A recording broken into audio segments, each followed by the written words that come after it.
So next what we need to do is to place a railing around the balcony.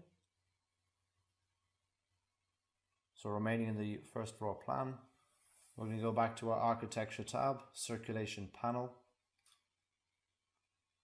and there's the railing tool. So select the railing tool, and what I'm going to do is use the line tool and add in an offset of 100. And I'm just going to draw a line around the boundary to create the railing.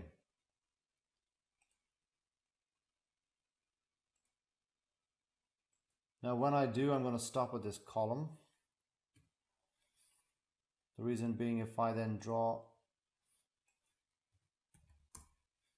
another line like so, they are two separate lines. So if I try to finish, I can't do that. So it must be again one continuous line. So I'll draw that one line, green tick to finish, and there's my railing. So we'll draw another railing on the opposite side of the column. Green tick to finish, go into the 3D view, and there's the railing.